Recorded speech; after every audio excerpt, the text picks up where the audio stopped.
Hey, and thank you for clicking play. Okay, those of you who've been following for a while will know that the Philips G7000 was the first console our family had. Added this to the collection quite a while ago, but it doesn't work. So I haven't been able to relive those memories. So basically, if I plug it in, tune it in via RF, I get audio, but I don't get any picture. Can't get a picture. But this is great. This means the cartridge seems to work. And so one of the possibilities is the RF modulator that's internal, and you can bypass that by creating a composite mod. So I did that, but I essentially got the same result. Same thing. Same thing. So that points towards probably the PAL encoder chip or something to do with the surrounding circuit. And there's a wonderful video by Glen from CRG, Casual Retro Gaming, or Gamer, in Ireland. And he has shown how to fix that by creating an RGB mod rather than a composite mod. So if you're into that and watching somebody do that, then check out his video. I've already got heaps of games for this system, including these three, which was three of the ones that I grew up with. Munchkin, I've mentioned many times. I so want to relive the memories of this. We got, I think that's Cosmic Conflict. I haven't got my glasses on. And basically Gunman. What do they call it? It's called Gunfighter. Similar to... there's a similar game on the Atari 2600. Games I really want to relive the memories of. And I've got some more up there as well. What I've also got up here is all the components and a perf board that we need to make the RGB mod.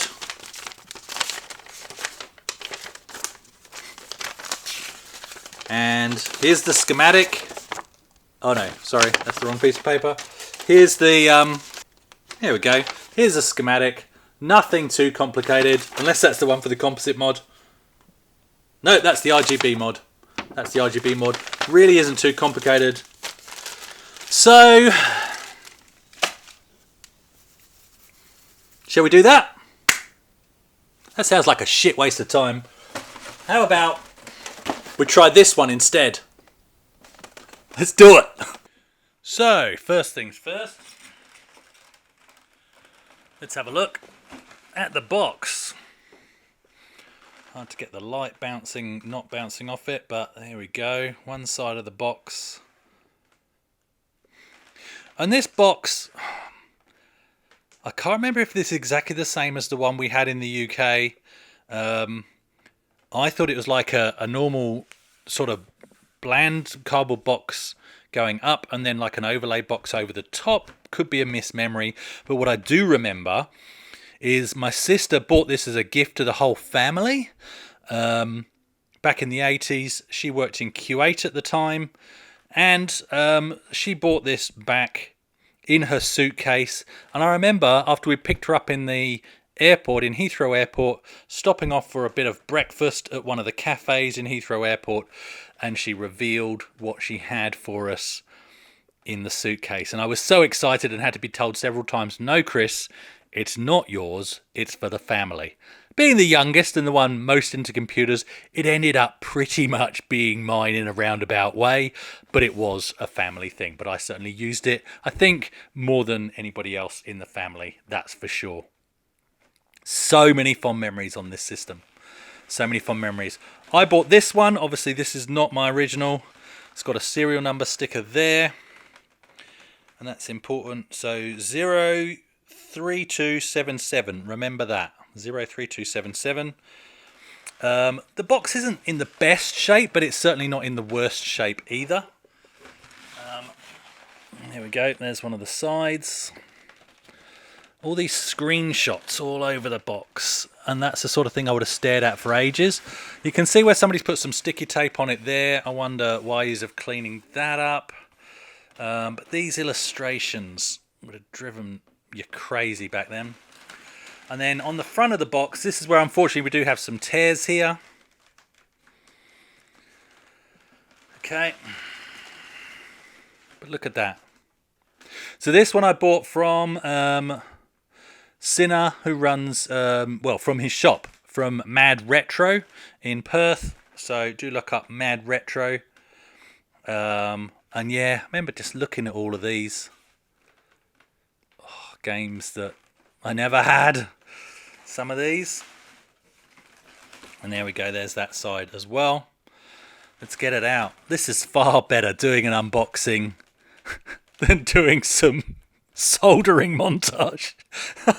And look, I appreciate that people are out there doing that, because that is a very useful resource for those that, you know, eventually will have to fix stuff. But it's not my thing to do or to spend my time doing. I'd rather be doing this. I'd rather be reliving these kind of memories. Now, everything's not quite back in the box correctly because we took it out in the shop just so I could check it out.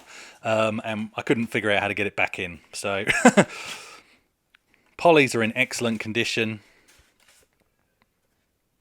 Not that I rate that kind of thing. I've opened it upside down. Not that I rate that kind of thing, but at the end of the day, it's part of the price that I paid for this particular one, is in the fact that it comes with polystyrene and cardboard. So, actually, in this instance, it is quite important. Let's have a look at these first. And as soon as I opened the top and turned these over, I thought, wow. Compared to the other one that I've got, these look and feel brand new. You can see where the cable sat inside the box, and you get those marks, but other than that, these look and feel absolutely brand new. I do hope bundling these up with elastic bands, let's unravel those now, hasn't kinked any of the old copper. That's one thing you do need to be careful of. I mean, yes, this has been tested before they sold it. But of course, when you repackage things, actually it's not necessarily a good idea to make it look all nice and neat and new, because you don't really want to be doing that to old copper. I'm sure these are fine. And there we go, look at that. Beautiful. And again, you can see where a cable is laid over time. There and there as well. I assume these might have been restored. I mean, they're stunning. They're absolutely stunning if they haven't been restored. Wow. And I do hope they work. And look, I don't know how much testing they did other than making sure it fires up and gives a picture. Because things like the switches and stuff, they do go over time. Let's have a look. The poly, that seems fairly complete. A little bit of nicks there. But not much.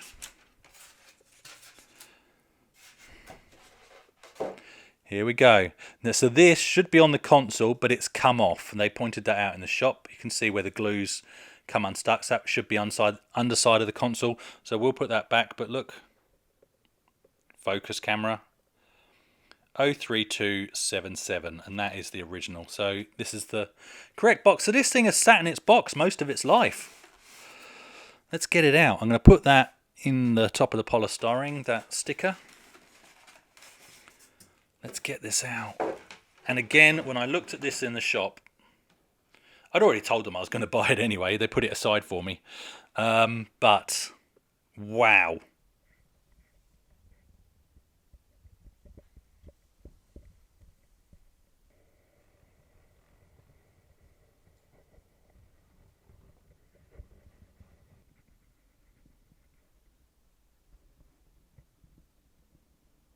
So compared to this one, which in all fairness I did buy as untested as a gamble on eBay ages ago, you can see where all the colours come off here, around here, marks and nicks. That's actually got nicks in it as I run my finger over it. Marks down here on the keyboard there, here. It's not in bad condition, but it's certainly not mint condition. This, just wow, seriously. Not a mark. Well, some marking around where the cartridges get pushed in and out. That's to be expected. Other than that, even on the keyboard, I can't see. This thing sat in its box for years, you can tell. That's the kind of thing I like to buy. I'd far rather be looking at this than messing about with a soldering iron. Again, where cables have laid in the box over time. And again, that's another indication of it sitting in the polystyrene with the cables reacting with each other, and that's when that kind of thing happens. So same as on the controllers. Stunning. Let's plug it in and see if she flies. So don't get too excited first off the bat seeing this running, because this is the Atari 2600 running, just so I can make sure the TV's working, it's tuned into that. Hopefully it's on the same frequency, but it might not be. Just wanted to make sure that was all set up. Also, I've got the power on a separate switch because this doesn't have an on-off switch, so that's why I've done that. First system growing up that we owned as a family. Let's do this. So the Atari 2600 is working, so that's great. So I'm going to turn that off.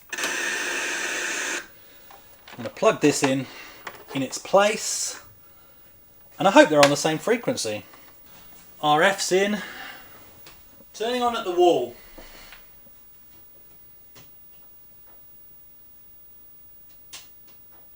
Okay, so at the moment that's a big fat nothing. So let's do some tuning. So I'm going to go down a channel.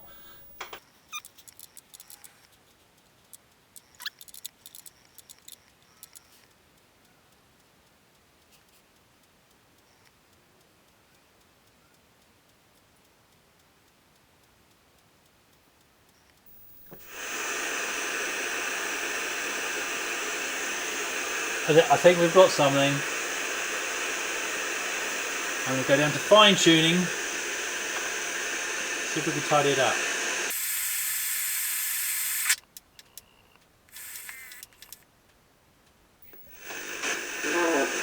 Oh, heard noise.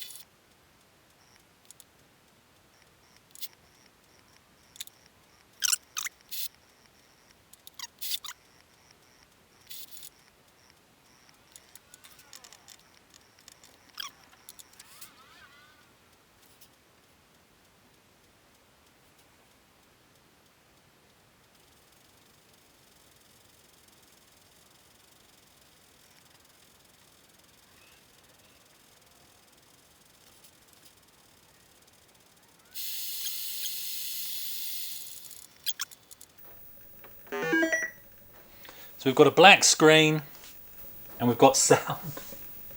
That's the same damn thing I had with the other one. Don't tell me this.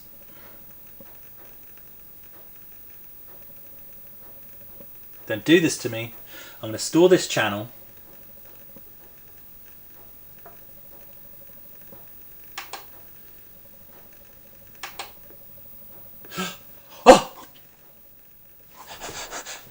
It was there. It was there. So under the tuning, it was there. Holy crap! It's working. It's working. I know that wasn't the same problem with the other. Oh my! It says select game.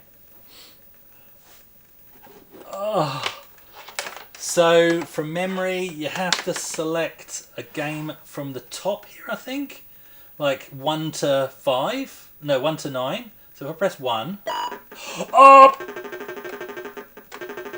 And straight away, the joystick is working in all directions. Now, I don't know if you've noticed, but the dots move as well as the ghosts. So Munchkin is a Pac-Man clone. I swear it's the best. Oh, I died. Oh my goodness. You have no idea. This is my favourite. Somebody asked me recently, what's your favourite game? It's this.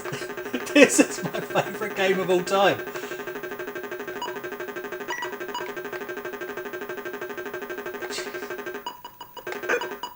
This is so good. Oh, he's coming to get me. Notice the maze in the middle, like, floats around. And what you'll also notice, so the ghosts turn purple, and then they flash back, and then you die if you chomp them at the wrong moment. Ah! So the bit at the centre of the maze turns around, so you have to watch that for where they're going to exit. Oh, so that was all my lives, was it? Let's reset. Oh, I can't believe this. I'm playing frickin' Munchkin. I'm playing frickin' Munchkin. I'm playing frickin' Munchkin. Has this got the manual? Yeah, it does have the manual. I'll do a whole separate video on Munchkin, but I'm playing friggin' Munchkin. Now, 5 lets you, though, that's a whole separate thing. You can program in your own mazes, and I programmed a maze based on my favourite maze and then made it better. I think it was number 4. No, it wasn't number 4. It wasn't this one. No, don't like that one. Let's go number 2. Oh, don't like that one. Number 6. Oh, yes. Oh, no! Yes, the walls go invisible, that's right. Don't want that one. I think that's true of all of them from 5 up. So you got, let's go maze 0. Here we go. I can't remember which one it was then. Might have been this one. Yeah, I think it was. It was a derivative of this. I used this as a template and then created my own maze.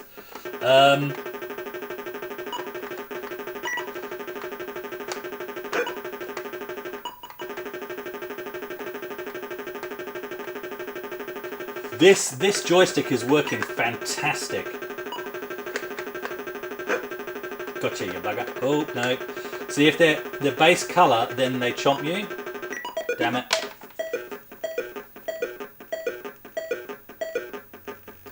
And the interesting thing is, so I'll do this in post-production so that you can see what I was dealing with now. I played this in black and white mostly. Because this console came from Q8 that we had, the frequencies didn't quite match up with the UK. And that meant, because the ghosts don't flash, they change colour, the contrast wasn't right in black and white. And I couldn't tell on one of the ghosts whether or not they were chompable or not. Obviously now, this is the first time in my life I'm playing this properly with full colour and sound. Because our choices back in the day was we could do it on a colour TV, but you couldn't get the sound to tune in, it would be static. Or we could play it in black and white with sound. So generally we use the black and white TV. My memories of the Philips G7000 are predominantly black and white memories. This is fantastic. This was before we had the Acorn Electron. This is before we had the Spectrum. This is way before the Amiga. And this is the best frigging clone of Pac-Man you will ever play. And I'll argue anyone on that. Oh. Even though I'm not doing very well. Oh no! This feels brand new. Oh my goodness. I'm so happy. We have to see if controller 2 works as well. So let's play a 2-player game. Select game. So I believe I have to press 2 probably for 2-player. Okay, so player 1. Oh, that's right, they bounce. Player 2. All directions are working. Fire button's working. I am over the frigging moon with this. They do a little spin. We had some foreign students in stitches with this. Oh, okay, one more test. I still can't believe this. Now this is this controller. This is a first-person space shooter. This is Cosmic Conflict. And this is a first-person space shooter with inverted controls.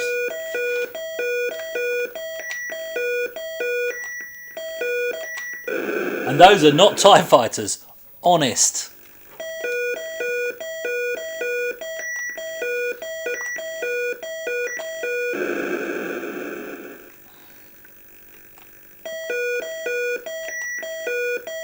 They're flipping hard.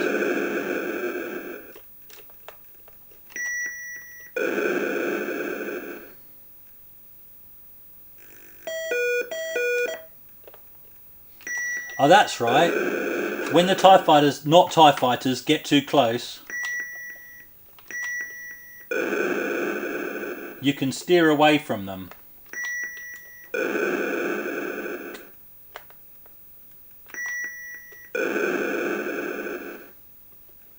And there's Flash Gordon's ship. Don't know whose ship that is.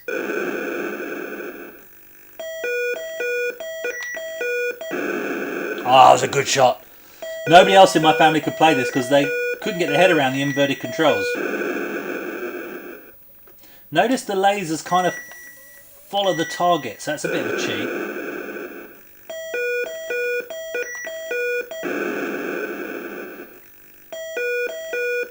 Oh, in the corner there.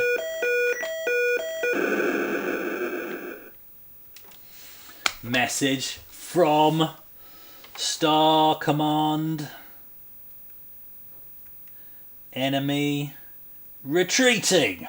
We've won. Good shooting. 587 points for player 2, apparently. Don't know why it uses control 2. I can't believe it. I can't believe it. There's one more thing we have to do before we wrap up, but I need to steal some of the wife's craft supplies. So I'm hoping what I've just stolen is double-sided sticky tape, and that's going to go on the back of this. And then that is going to go back. Is there an obvious recess for it? No. So I'm going to put that at the back here. Just under there. Nobody went nowhere for it there? No. There we go. Original serial number back on it. I don't care if that's not the right place for it. Just want to make sure that doesn't get lost. I am over the moon. I'll do separate videos. My set is falling apart. I'll do separate videos on all of these games because they each deserve their own bit of time. And I think it's only Satellite Attack, which is the other game I grew up with, that I still need to repurchase. Other than that, I actually have all the games I grew up with and more, because we didn't have many. I think it's just the 4, maybe 5. Maybe there's one more I'm forgetting. Yeah. Now, as for the one not working, I think I'm going to do 2 things. One, I'm going to offer it up to a couple of groups as is for the same price I paid for it. But now, instead of saying untested, I'll say what's wrong with it. And I'll throw in one of the double up games I've got, and I will throw in the parts to make the RGB mod. If I get no takers on that, then what I will do is I will put the time into doing the RGB mod, and if that fixes it, then I'll put it on the market at a price that sort of, I think, reflects the fact that it's been RGB modified, and the fact that that it's now a working system, but nowhere near in as good condition as this. So it won't get all the money back, not even close, but it will certainly get some of the money back that I got off that I paid for this. And that's how you justify it to the wife. Thank you for watching. I found the map. It was this one. And I can tell because it was segmented. This is the one I edited. So what number was that? I think it's 4. Was it 3? 3.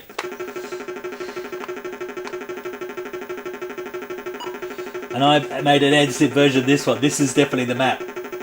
So in another video, I will show you the map that I make, because I will remember how to make it. Oh, he's turning.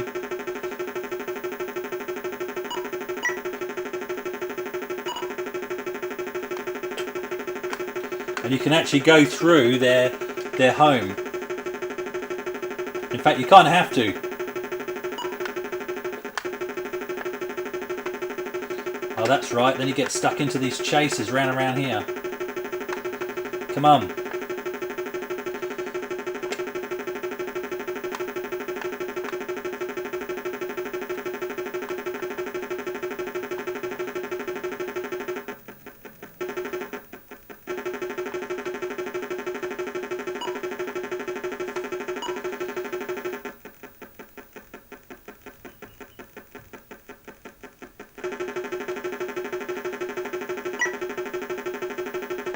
See, in these bottom two, there's...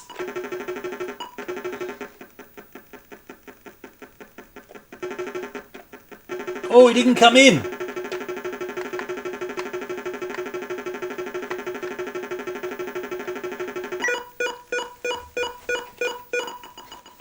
Another day.